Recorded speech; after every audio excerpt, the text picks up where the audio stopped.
Welcome back, Love Nation. This is Nina. Make sure you guys like, share, and subscribe. Thank you to everybody that has been coming to my channel.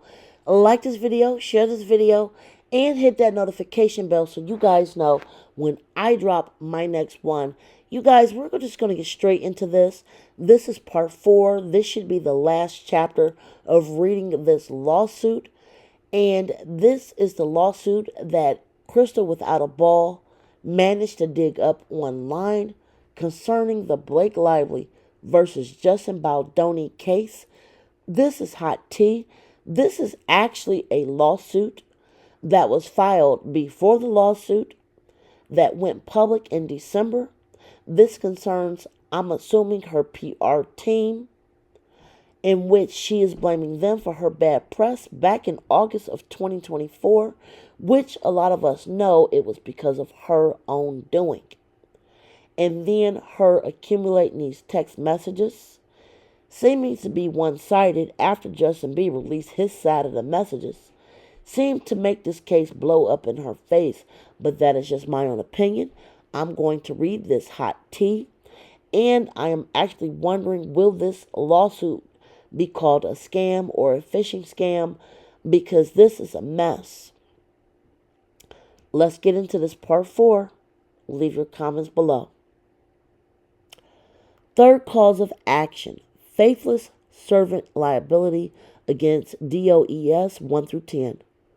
Plaintiff repeats and realleges each and every part of paragraphs 1 through 32 above as if they were fully set forth herein. Upon information and belief, plaintiff and the DOE defendants are parties to oral and or written agreements which impose certain confidentiality, obligations regarding plaintiff's business and reputation, and require the DOE defendants to act in plaintiff's best interest, not take actions in bad faith or to their personal benefit to the detriment of the plaintiff. Notwithstanding these contractual obligations, the DOE defendants engage in misconduct and unfaithfulness by disclosing confidentiality and private information about plaintiffs to third parties and failing to inform plaintiff of information and conduct that has a reasonable and likelihood of causing irreparable harm to plaintiff and the plaintiff's goodwill and reputation. The DOE defendants' conduct substantially violated their contracts of service with plaintiff, and such violations permeated the DOE defendants' service in their most material and substantial part, and were directly against plaintiff interests. Further, as plaintiff's employees, contractors, agents, or representatives, the DOE defendants owed plaintiff a duty of loyalty, which required them to exercise the utmost good faith and loyalty in the performance of their duties, prohibiting them from acting in any manner inconsistent with the trust placed in them by plaintiff and required to keep them confidential. Plaintiff's private and or confidential information. Now, again, the plaintiff in this case is alleged to be Blake Lively, and what happened after her August 2024 It Ends With Us press tour kind of went south and blew up in her face, as people were not feeling how she was treating interviewers, how she was responding, and how her attitude really flipped at the point of her promoting a movie that had to do with DV. And her not understanding it, her blaming other people, led to this. And by the way, still have not mentioned anything by Justin B. Now, I am actually reading this along with you guys. And again, this has nothing to do with Justin Baldoni.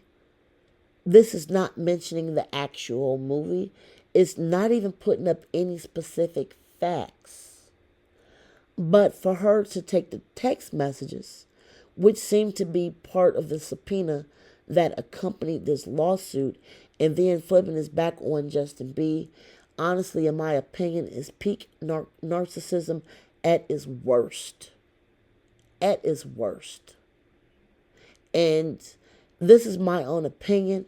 She hasn't even been in any movies I remember or TV shows that I remember her even having a role that was memorable enough for her to have this attitude. But let's keep going. At the time that the DOE defendants owed such duties to plaintiff, they, solely for their own benefit, acting acted in a manner that was inconsistent with and damaging to plaintiff's interests and plaintiff's reputation by, among other things, disclosing confidential information and private about plaintiff to third parties and failing to inform plaintiff of information and conduct that had a reasonable likelihood of causing irreparable harm to plaintiff and to plaintiff's goodwill and reputation. The DOE defendants' foregoing actions, individually and collectively, were adverse to plaintiff and constituted a breach of duties of good faith and loyalty owed to plaintiff.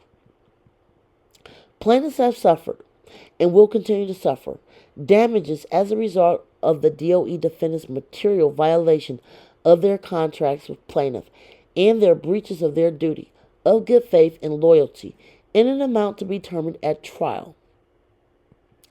As a result of their misconduct and unfaithfulness, contractual breaches, and violation of their duties of good faith and loyalty to plaintiff, the DOE defendants, at a minimum, forfeited the right to receive, are obligated to return to plaintiff any and all income they receive from plaintiff from and after the commencement of the DOE defendant's wrongdoing, including limitation, all fees, bonuses, and profits received in connection with their work for plaintiff in an amount to be determined at trial, in addition to compensatory damages and or disgorgement. Plaintiff is entitled to an award of punitive damages against the DOE defendants in an amount to be determined at trial because the conduct underlying their breaches a high degree of moral turpitude and demonstrates such wanton dishonesty as to imply a criminal indifference to their civil obligations. And then this is the prayer for relief, which basically just sums up the case, spelling out things concerning what they're looking for. Let me go back, so if you want to screenshot this or look at it more carefully, you can. But this is just a prayer for relief, which basically sums up that they want compensatory damages and etc. Following the law is signed by the court. It lists phone number, address, fax, email. Is listing the attorney for Van Zandt Inc. Van Zandt Inc. is already shown to be Blake Lively and Ryan Reynolds' company. And also the Manette, Phelps, and Phillips LLP is a part of the Ryan Reynolds, Blake Lively lawsuit hemisphere. And that is the end of the document. I wanted to show you guys that subpoena scam document in full that is going viral. And you guys are you're free to share your opinion. Now, I want you guys to know that this was actually dropped right before the major issues popped up in December where another lawsuit was filed. So this was actually thrown out and dropped by Blake Lively right before the Justin B lawsuit information dropped. So this did not go to court. After the text messages were sent, it seemed like this case was dropped. And this is why a lot of people are discussing this, because why are you not continuing to sue them if you felt like in bad faith they were actually coming after you for your bad press, but then you drop it. Now, the conspiracy is, just to make the long story short, If she felt they actually had something to do with what happened to her and her bad press, she could have actually continued this case and kept it going and still, sued Justin. Why would you drop this case and then file for Justin if this case had to do with you having bad press? Make it make sense. You could have just kept both cases going. This is another reason why I'm kind of scratching my head at this lawsuit. Again, this is a mess, but I just wanted to bring it to you guys in full. Like, share, subscribe. Donate if you can.